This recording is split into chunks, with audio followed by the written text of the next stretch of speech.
Alô, vocês, ouvintes e assinantes da Alta Conexão. Hoje é segunda-feira, 17 de agosto do ano de 2026, e este é o resumo esportivo entrando no ar para vocês. Eu lembro que você pode nos ver e ouvir youtube.com/alta conexão, no nosso Instagram, e também você que está assistindo aí pelo TikTok, se puder curtir e compartilhar o vídeo, logicamente, se vocês gostarem do conteúdo.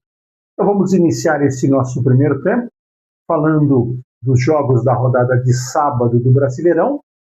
No primeiro jogo, e num dos jogos mais esperados da rodada, o Fluminense bateu o Palmeiras por 3-2, num bom jogo de futebol no Maracanã, onde tivemos o Palmeiras liderando até faltarem praticamente 10 minutos para terminar a partida. O Fluminense acabou efetuando uma virada. Falhas defensivas acabaram causando este dano à equipe de Abel Ferreira. Sobre o goleiro Carlos Miguel, a gente vai falar um pouquinho especificamente mais à frente. Não acho que ele tenha falhado muito nessa partida, mas ele demonstra insegurança. Isso, para um goleiro, é muito complicado e muito problemático. No segundo jogo da rodada, um resultado até surpreendente, numa Arena da Baixada praticamente lotada. O Atlético Paranaense acabou ficando no empate de 1-1 com o Red Bull Bragantino. O Atlético, que é o melhor mandante do Campeonato Brasileiro, tinha esses 3 pontos mais ou menos como favas contadas, perdeu uma infinidade de gols durante toda a partida, tomou um gol numa cobrança de escanteio, um gol do seu ex-jogador Pedro Henrique, mas o Furacão conseguiu empatar a partida e acaba levando um ponto, continua mantendo-se numa excelente terceira colocação e mira uma vaga na Libertadores da América. Este é o título que o Furacão vai buscar neste ano. Fechando a rodada de sábado à noite, no Morumbi com quase 50 mil pessoas, o São Paulo que voltou à sua casa, acabou apenas empatando com o Curitiba por 1-1. Pablo Maia abriu o placar fazendo um bonito gol de fora da área, mas o Curitiba, o terror das equipes paulistas quando vem visitar-nos aqui em São Paulo, acabou empatando no segundo tempo e levou um empate muito bom para a cidade de Curitiba. Essa equipe do Coxa que vem surpreendendo, principalmente quando joga fora dos seus domínios. Uma equipe muito bem organizada, um excelente goleiro e aproveitando jogadas de cruzamento, aproveitando jogadas de bola parada, conquista um ótimo ponto e o sinal vermelho se acende para a equipe do São Paulo Futebol Clube. Iniciando a rodada de domingo, ontem pela manhã, Chapecoense 3, Bahia 3, na Arena Condá. Eu diria que a Chape, a gente fala que quando a equipe já está meio que condenada ao rebaixamento, a equipe começa a jogar com um pouco mais de leveza e um pouco mais de tranquilidade. E é o que está acontecendo com a Chapecoense.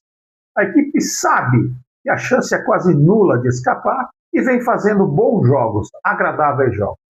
Um jogo repleto de gols, repleto de emoções, 3 para a Chapecoense e 3 para o Bahia, e o Bahia, sim, acabou deixando 2 pontos na cidade de Chapecó, onde a maioria das equipes está vencendo. Iniciando os jogos da tarde de ontem, na Arena MRV, o Galo Mineiro amassou o Grêmio. 3-0, sem dó nem piedade. Um jogo que praticamente não existiu da equipe tricolor. O Atlético Mineiro, que vem numa ascensão, nas mãos do Barba Domingues, mostra um time muito bem entrosado, um time muito mais ciente daquilo que precisa fazer em campo e, principalmente, um time jogando de uma forma muito mais coletiva e objetiva. 3-0, sem dó e nem piedade, como a gente gosta de de frisar. Fechando os jogos das 16 horas de ontem, em São Januário, com todos os ingressos vendidos, lotado o estádio, Vasco 0, Grêmio, Santos 3. Um resultado surpreendente pelo placar também, né? E surpreendeu nessa rodada foram alguns placares um tanto quanto exagerados. O Vasco foi um pouco melhor no primeiro tempo. No início do segundo tempo, o Vasco era melhor em termos de posse de bola, mas mesmo no primeiro tempo a melhor chance tinha sido do Santos. E no segundo tempo, sim, o Vasco começou a empilhar gols perdidos, quando aí o Santos acabou aproveitando-se de falhas da defesa vascaína, de falhas do goleiro Léo Jardim, acabou fazendo 3 gols. Eu não calculei, mas eu acredito que tenha sido num prazo aí de 15 minutos. Neymar comandou esta vitória do Santos, ele que já no primeiro turno contra o Vasco tinha feito uma grande partida na Vila Belmiro, ontem fez uma grande partida, liderou o Santos. Resultado suficiente para tirar o Santos do susto de um possível rebaixamento? Lógico que não. Resultado suficiente para condenar a equipe vascaína ao rebaixamento? Lógico que não. Mas é um resultado que acende a luz vermelha, como a gente gosta de falar, para a equipe da Cruz de Malta, que, apesar de apresentar 2 bons jogadores, novos jogadores, o Colídio e o Sousa, são jogadores que ainda vão precisar de muito tempo para ganhar entrosamento e talvez este tempo não tenha a equipe vascaína. A gente vai ver na tábua de classificação, no nosso segundo tempo do resumo esportivo, como a situação do Santos melhorou um pouco, mais em termos anímicos do que matemáticos, e o Vasco da Gama, sim, tem um número de pontos muito baixo e muito perigoso, acendendo, volta a dizer, uma luz vermelha. Neymar agora voltou a ser o craque que o Santos precisava? Não, ele não deixou de ser. Só que ele tem melhorado o seu desempenho, ele tem conseguido jogar as partidas inteiras e muito importante. Ontem, ele se preocupou apenas em jogar bola. Só jogando bola, ele ainda é um jogador que faz a diferença no futebol brasileiro. Quando ele começa a querer apitar o jogo, a querer fazer as substituições no banco de reservas, a querer dizer para os adversários como é que os adversários têm que dividir a bola com ele, aí ele acaba se perdendo. Então ontem ele entrou mudo e saiu calado, entre aspas, e conduziu a equipe do Santos a uma bela vitória. Nosso resumo esportivo vai ficando por aqui neste primeiro tempo e a gente volta já já com o segundo tempo. youtube.com/alta. Voltamos com o segundo tempo do nosso resumo esportivo, youtube.com/alta conexão. Faz a sua inscrição, vá, dá o seu like, ativa o sininho de notificações e faz da Alta Conexão o seu companheiro na palma da sua mão. Vamos agora para os jogos do final de tarde e começo de noite ontem. Primeiro, no Barradão, 1 para o Vitória, 0 para o Botafogo. Um jogo muito tenso, onde a equipe de Jair Ventura consegue uma boa recuperação, freando a ascensão do Botafogo. Muita confusão no final do jogo, as pessoas dizendo que o Jair Ventura, desculpem a palavra, cuspiu no prato que comeu, fazendo alguns comentários em relação ao Botafogo. Isso daí, desculpa, é muito mimimi. O Jair Ventura é formado no Botafogo, mas ele é um profissional que defende as cores do Vitória como treinador e vem desempenhando um papel muito, muito bom com o rubro-negro da Boa Terra. No outro jogo da rodada, devido à derrota do Palmeiras no sábado, tornou-se esta partida como a principal da rodada de domingo, em Mirassol 1, Flamengo 5. Um resultado que assusta pelo placar. A equipe de Mirassol, desde que subiu a Série A, jamais tinha sido goleada. E aí ontem ela é impiedosamente batida pelo Flamengo. O Flamengo que encaixou um jogo praticamente perfeito, a equipe do Mirassol não abriu mão da sua forma de jogar, mesmo contra todo o poder do Flamengo. Foi isso que acabou resultando o gol. Até o gol do Flamengo, até o gol inicial, até o primeiro gol, o que acontecia? Era uma troca. Que nem aquelas lutas de boxe com os dois atacando. Um atacava, o outro atacava. O Mirassol é uma equipe que não joga na retranca, que propõe jogo em todos os momentos. E propor jogo contra um Flamengo inspiradíssimo, como estava ontem, realmente é muito perigoso. No primeiro lance de gol, no lance do primeiro gol, melhor dizendo, o goleiro Walter falhou. Se ele deixasse a bola passar, nada acontecia. Ele trouxe a bola para o centro da sua área e o Flamengo abriu o placar. Volto a dizer, um resultado surpreendente pelo placar e não pelo resultado. Todos já esperávamos e acreditávamos numa vitória do Flamengo, mas não por um placar tão elástico assim, e isso complica, entre aspas, ainda mais a situação e o momento do Palmeiras, que briga com o Flamengo pelo título, assusta um pouco, porque o Flamengo vem subindo de 3 em 3. E no jogo que fechou a rodada de ontem sim, e não a rodada inteira, porque temos um jogo ainda hoje à noite, Internacional e Clube do Remo, no Beira-Rio. Corinthians 1, Cruzeiro 2. Numa Neoquímica Arena, com seus praticamente 40 mil pessoas de sempre, o Cruzeiro manteve os seus principais jogadores no banco de reservas, abriu o placar, o Corinthians empatou com seu artilheiro Gustavo Henrique, mas aí o técnico Leonardo Jardim colocou, como a gente gosta de dizer, a cavalaria em campo. Aí Gerson e Matheus Pereira deitaram e rolaram o Cruzeiro, distribui o jogo para a direita, jogo para a esquerda, jogo pelo centro. Uma linda partida. Os últimos 30 minutos do Cruzeiro foram maravilhosos na arena de Itaquera, e o Cruzeiro acabou sendo premiado, vencendo por 2-1, que mostra que a equipe cruzeirense tem elenco para brigar pelo título, mas, na minha opinião, ela não tem pontuação para alcançar os líderes Flamengo e Palmeiras. Nada é impossível num campeonato de pontos corridos, onde uma vitória vale 3 pontos. 2 empates de Flamengo, 2 empates de Palmeiras e 2 vitórias do Cruzeiro. O Cruzeiro já diminui essa diferença.